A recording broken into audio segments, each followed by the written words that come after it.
स्तंभ, मीडिया बंधु, press media, print media, digital media, electronics media, सभी को जोहार, झारखंडी जोहार, नमस्कार, आदाब। और साथ ही साथ देख पा रहे हैं जैसा कि स्थानीय थाना प्रभारी भी आए हैं अपने दलबल के साथ, उनका भी बहुत बहुत धन्यवाद करते हैं, आभार करते हैं। और शायद ऐसा प्रतीत हो रहा है कि आंधियों का आना आरंभ हुआ है।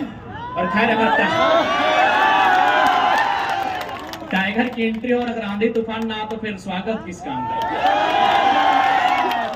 तो सबसे पहले मैं अपनी बातों को आगाज करने से पूर्व जमशेदपुर के पूर्व सांसद अमर शहीद सुनील महतो को नमन करता हूं, वंदन करता हूं। और आज लोकतंत्र के चौथे स्तंभ के माध्यम से मैं वर्तमान राज्य सरकार से आह्वान करूंगा कि वो केंद्र सरकार से शहीद सुनील महतो की हत्या के लिए एनआईए का गठन हो, एनआईए की टीम उनकी जांच करे, उनकी मृत्यु के कारणों का खुलासा करे और तमाम अपराधियों को कटघरे के भीतर लाके खड़ा करे। ये मैं राज्य सरकार से मांग करता हूं।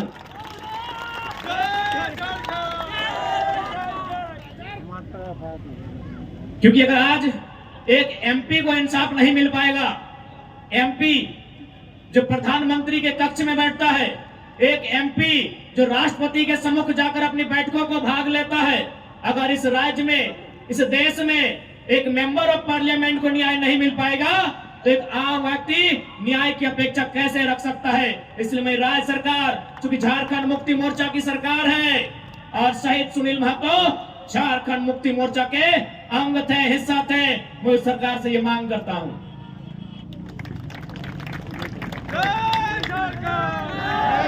तो आज ये मेरे लिए भी गर्व का विषय है और शायद ये झारखंड के इतिहास का पहला विषय होगा कि हम प्रत्याशी हैं कोयलांचल का और नारा अगर जमशेदपुर में लग रहा है तो ये भी गर्व का विषय है। खैर जी हाँ, लोकसभा प्रत्याशी हमने गिरिडीह के लिए सोचा है और अब जमशेदपुर की धरती में नारा लगा रहे हैं, तो कोशिश कीजिए नारा कम लगाए, नहीं तो जमशेदपुर में भी मन बना सकते हैं। खैर अभी जमशेदपुर के लिए इरादा नहीं है, क्योंकि मेरा सोच है कि हम पहला वोट खुद को दें और मेरा वोटर आईडी गिरिडीह में है। इसलिए बाकी भविष्य में जहां जहां से लोग डिमांड करेंगे और जहां से हम लड़ सकते हैं वहां मैदान जंग में शामिल होंगे, क्योंकि हम एक क्षेत्र का लीडर बनने नहीं आए हैं। आज ये कोल्हान की धरती, आज इस धरती के चारों ओर बड़ी बड़ी इमारतें, न जाने कई हजार फैक्ट्रियां, कंपनियां, एक बड़ा उद्योग का क्षेत्र। लेकिन आज जब स्थानीय लोगों को वहां निम्न पाते हैं तो बड़ा सवाल आता है कि आखिर किसके लिए यह झारखंड राज्य अलग किया गया।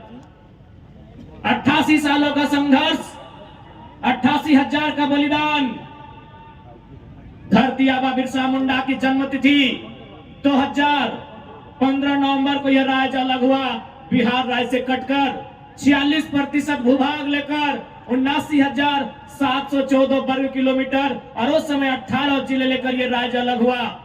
लेकिन आज आप देख सकते हैं, आपकी नजर जहां तक जाएगी, आप जहां तक अपनी नजर को दौड़ा सकते हैं, आज आपको एक ही चीज तस्वीर सामने आएगी कि आज भी झारखंड के लोगों को छलने का, ठगने का काम किया जा रहा है। उसके खिलाफ हम उलगुलान लेकर आए हैं।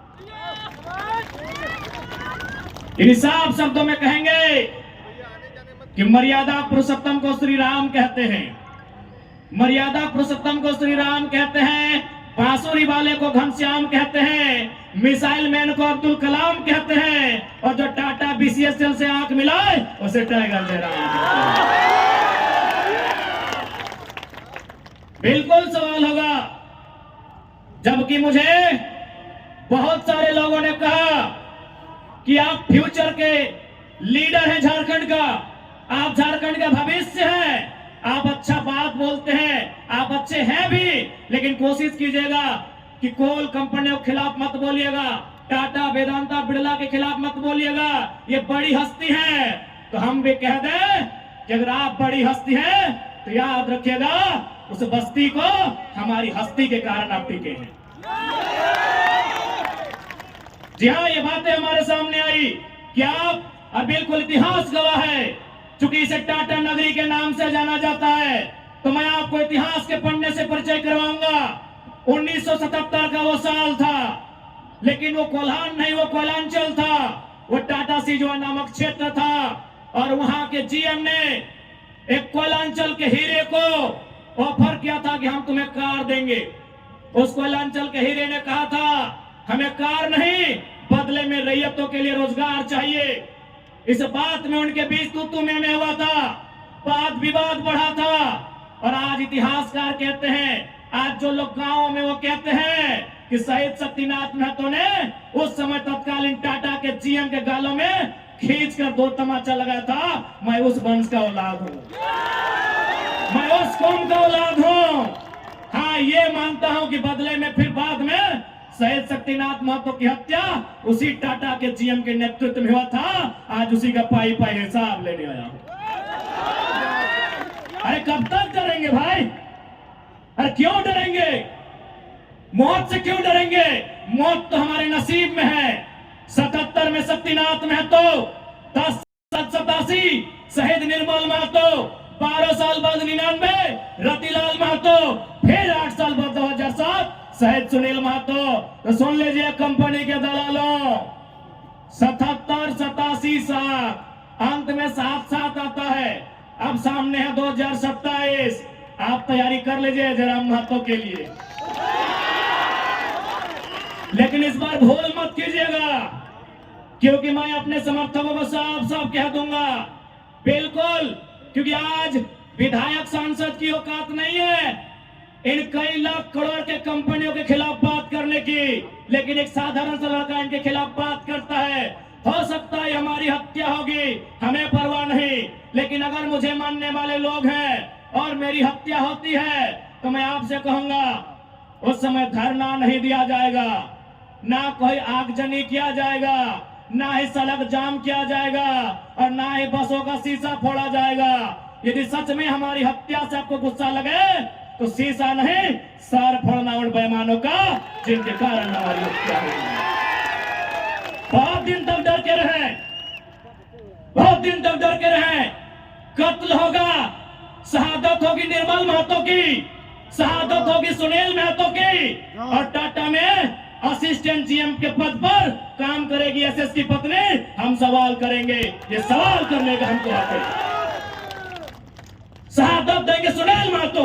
आज उनकी विधवा मां रो रही है, आर्थिक दयनीय स्थिति का सामना कर रही है, और एसएसपी की बीवी या फ्री फोकट में जनरल मैनेजर पद पे काम करेगी। हम इसका सवाल करेंगे। आपको जो कहना है कीजिए, आपको जो करना है कीजिए। अरे कब तक डरेंगे कोल्हानवासी? कब तक डरेंगे? कब तक इनकी गुलामी सहेंगे? अरे जिनके हमारे बाप दादाओं की जमीनों पर टाटा जमशेदपुर खड़ा है, हमारी बाप दादा की जमीन पे उसा मार्टिन खड़ा है, हमारी बाप दादा की जमीन पे टिस्को खड़ा है। इस बात को जहन में याद रखिएगा कोल्हानवासियों। आज कोयलांचल से ये टाइगर ये संदेश लेके आया है कि अब हमें डरने की नहीं, अरे मरना पड़े तो मर जाइए, लेकिन आने वाली पीढ़ी के भविष्य के लिए आज हमें इस लड़ाई को लड़ना होगा। मैं लोकतंत्र के चौथे स्तंभ के माध्यम से मैं सवाल करूंगा टाटा मैनेजमेंट से कि ललित दास कौन है? Who is Lalit Das? What is his ability? उसकी योग्यता क्या है? कौन है ललित दास? उसकी योग्यता क्या है? कितना तक पढ़ा है कि आज सीएसआर को संभालेगा, आज IL6 में नौकरी करेगा? साला जिसका गांव का उजड़ा एक नहीं 18 गांव टाटा के लिए उजड़ा है, और छत्तीसगढ़ का रघुवर दास जी का बेटा ललित दास यहाँ IL6 में नौकरी करेगा, सीएसआर को संभालेगा। हम सवाल करेंगे, पूछेंगे मैनेजमेंट से, छापिए इसको हेडलाइन में कि जयराम महतो टाटा प्रबंधन से सवाल करता है, जमशेदपुर की टाटा प्रबंधन से, कि ललित दास कौन है, क्या है उसकी योग्यता? बाहर बात अच्छा मजाक बना के रख दी है। कत्ल होगा हमारा, लहू बहेगा हमारा, हमारी लहू से स्वर्णरेखा की नदी लाल होगी, हमारी लहू से दामोदर की नदी लाल होगी। और ललित दास मालामाल होगा, हम सवाल भी करेंगे और बवाल भी करेंगे, इस बात को लिखिए। आइए सामने टाटा के प्रबंधन और हमें उत्तर दीजिए कि ललित दास कौन है, क्या है उसकी योग्यता। पूर्व मुख्यमंत्री का बेटा होना योग्यता है या वर्तमान राज्यपाल का बेटा होना योग्यता है? क्या यह योग्यता कहा जाएगा? भारत एक संवैधानिक राष्ट्र है। क्या बाप के दौड़ने के बदले बेटा दौड़ेगा बढ़ेगा? बाप के दौड़ से बेटा दौड़ेगा बढ़ेगा? बाप एग्जाम पास करेगा बेटा टीचर बनेगा? तो पूर्व मुख्यमंत्री रहे चाहे वर्तमान राज्यपाल रहे, ललित दास कौन है, हमको हिसाब किताब चाहिए। आज ना ये चुनावी भाषण देने आए हैं, न राजनीति की बात करने आए हैं, एक संदेश लेके आए हैं कि कोयलांचल और कोल्हान के लोगों, हम दो हमारे दो नहीं। बिल्कुल इस भ्रम में मत रहिए, हम दो हमारे दो नहीं। तीसरा पैदा कीजिए, उसको निर्मल महतो बनाइए, उसको हथियार से लेस कीजिए। अरे कैसे लड़ेंगे आप इनसे? 20 लाख करोड़ की प्रॉपर्टी है इनकी, आप ऐसे लोगों से लड़ पाएंगे? आपका टीचर बेटा लड़ पाएगा? आपका वकील बेटा इनसे लड़ पाएगा? आपका डॉक्टर बेटा इनसे लड़ पाएगा? इसलिए आज कोल्हान और कोयलांचल, हम दो हमारे दो नहीं। तीसरा पैदा कीजिए, उसको निर्मल बनाइए और उन बेईमानों से युद्ध के लिए तैयार कीजिए। आपको बचाने कोई नहीं आएगा। अरे आप किससे उम्मीद करते हैं? एसएसपी, आपको जानकारी होना चाहिए, एसएसपी टाटा का साथ देते हैं। हिंदू मुस्लिम का राइट होता है, 44 मुसलमानों की दुकान तोड़ी जाती है, उस समय धारा 144 होता है, लेकिन टाटा रातों रात रोड बनाता है, धारा 144 का कहीं जिक्र नहीं होता है। आपकी सुरक्षा कौन करेगा बताइए? कौन करेगा आपकी सुरक्षा? ये हम आप बताइए हमें, कौन करेगा आपकी सुरक्षा? आज ये डोबो का वीडियो किसी हो, कोई डोबो का सीओ है, पहले मैं कहना चाहूंगा यहाँ बहुत सारे पुलिसकर्मी हैं जो ईमानदार हैं, उनको नमस्कार है।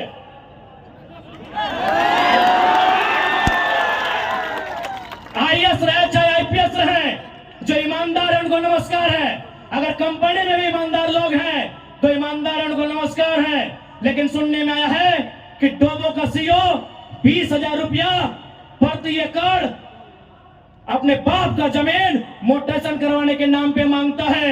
ऐसे सीओ को जो डोबो का सुनने में आया है, उसको तो हम होने में लेकर डुबा दीजिए। इस बात को हम चिन्ह ठोक के कहेंगे।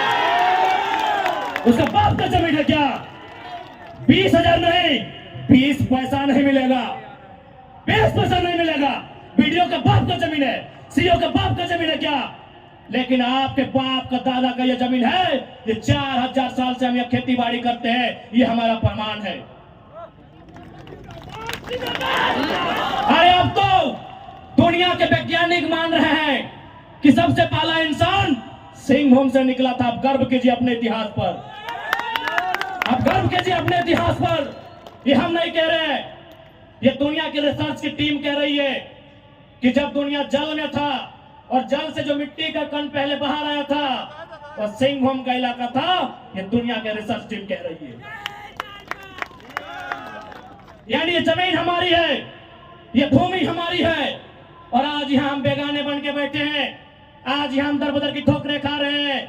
आज हमारे यहाँ कत्ल किया जा रहा है और एकदम साल दर साल किया जा रहा है। 77 में, 87 में, 97 में, 7 में एकदम कंटिन्यूली हमारा कत्ल किया जा रहा है। और आज हम हाथ धर के बैठे हैं।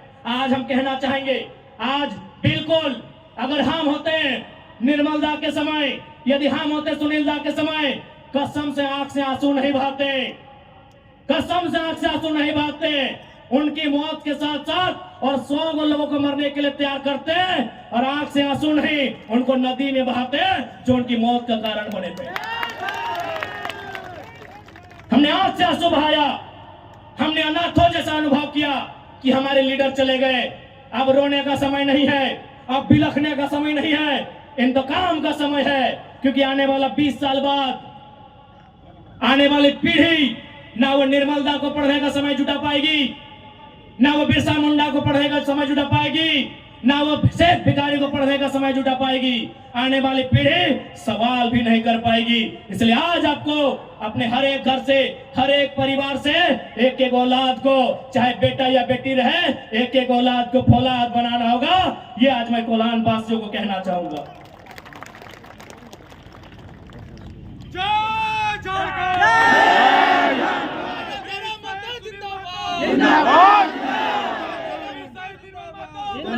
आज मैं एक सवाल करूंगा इस भीड़ से, मैं सवाल करूंगा टाटा नगरी में बसे बड़ी बड़ी इमारतों में बैठे लोगों से कि जब 1907 में टाटा की स्थापना हुई थी, मालिक कौन था?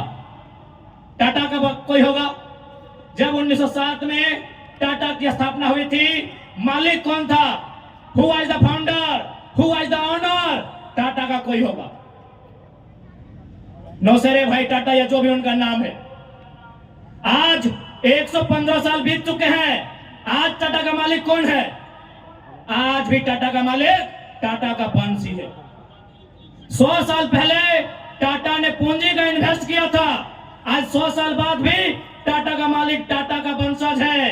लेकिन एक सवाल होगा मेरा, 100 साल पहले जिन कुर्मियों ने, जिन संथालियों ने, जिन हो ने, जिन गोड़ाई ने, जिन धीवर ने, जिन अल्पसंख्यक ने टाटा में जमीन दिया था, आज उस परिवार के पास क्या नौकरी है? आज हम सवाल करेंगे।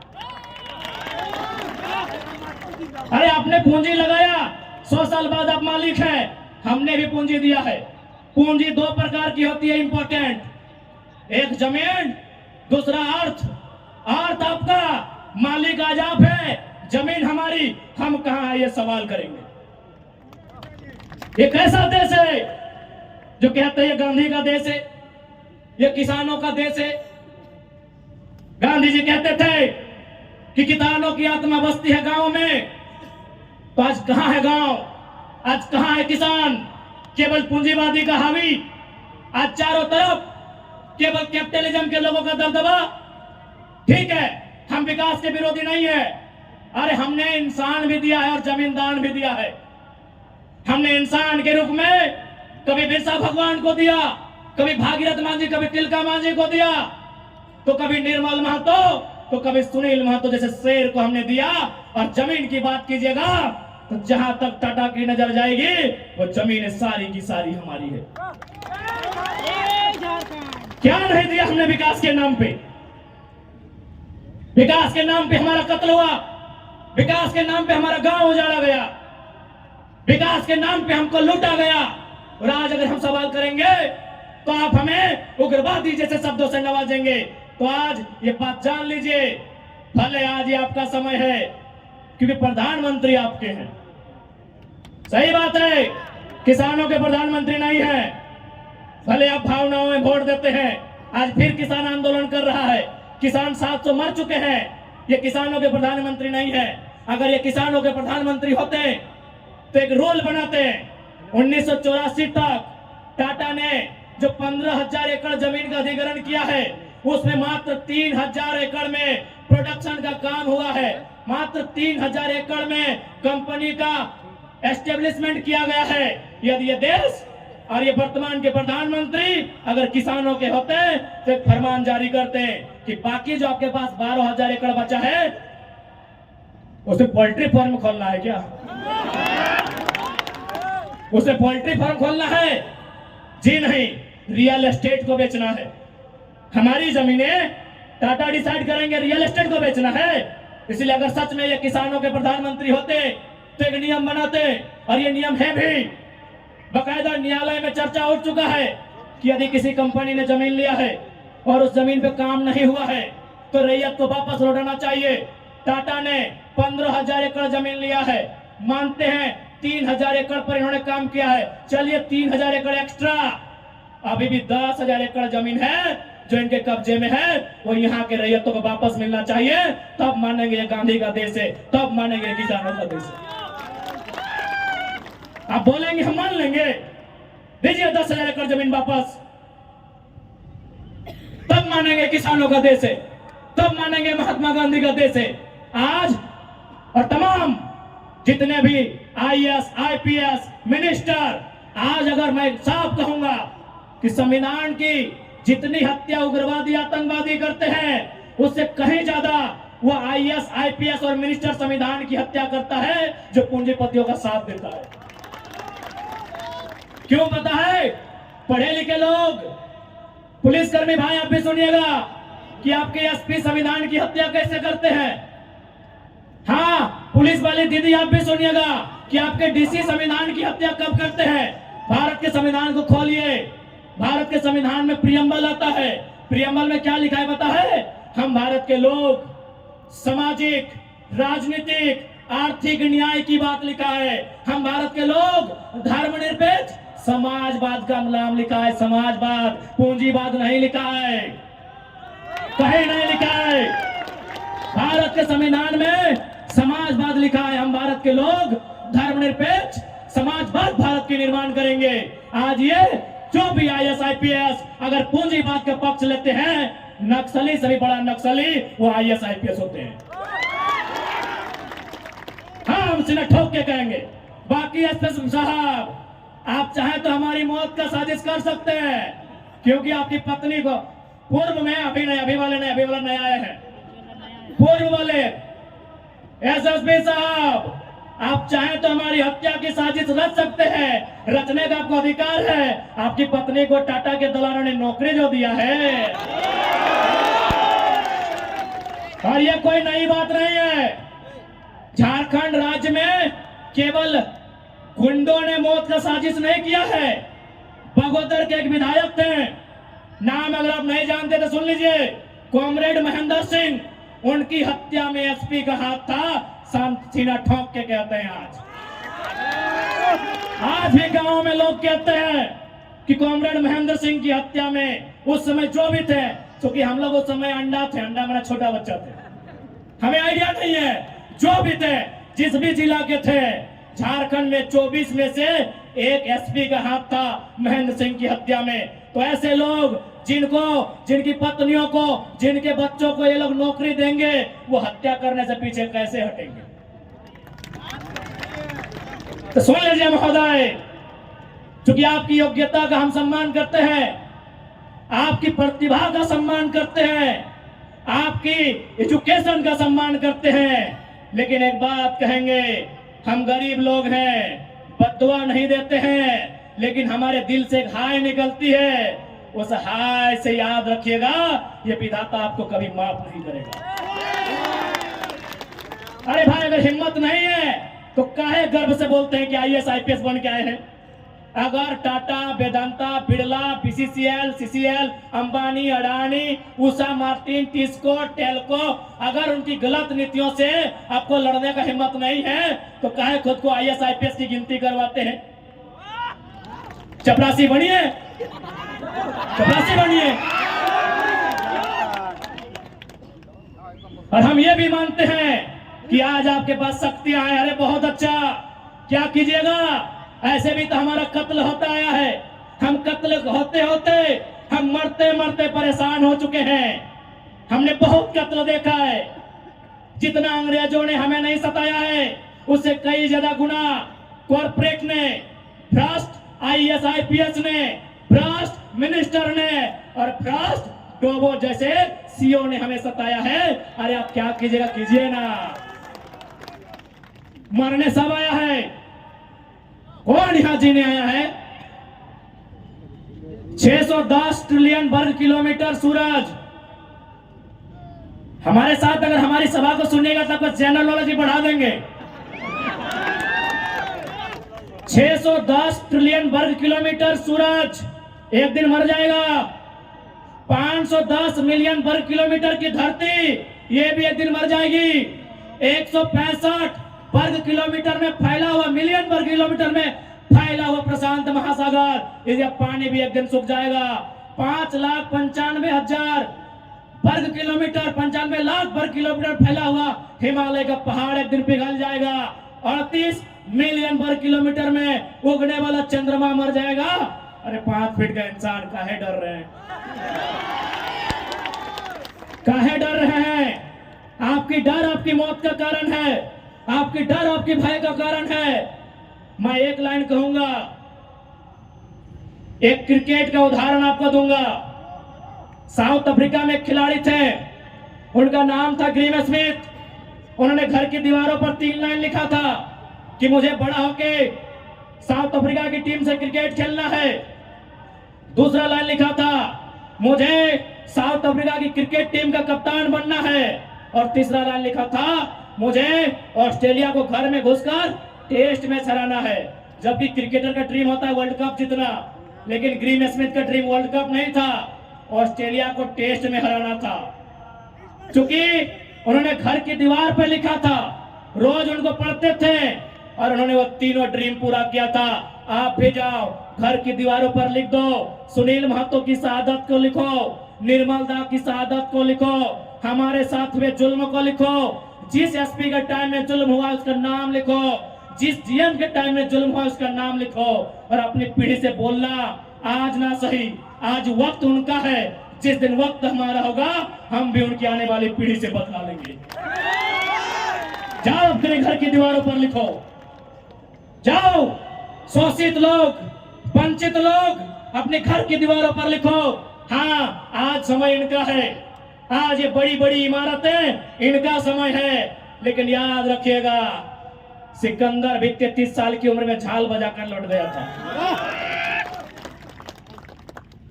बड़े बड़े 30 मारखास जहां से लौट गए।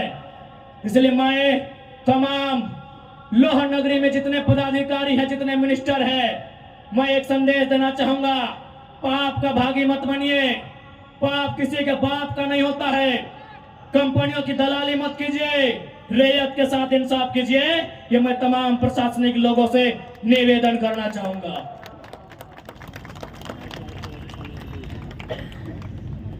पानी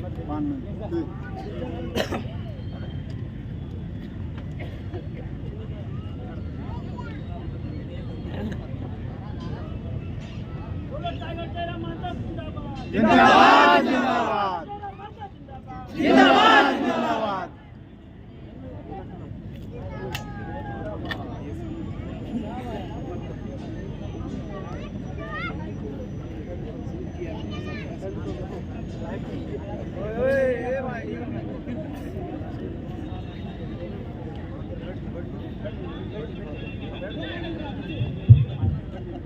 थोड़ा सा इनका तबीयत खराब है। कल ही हम लोग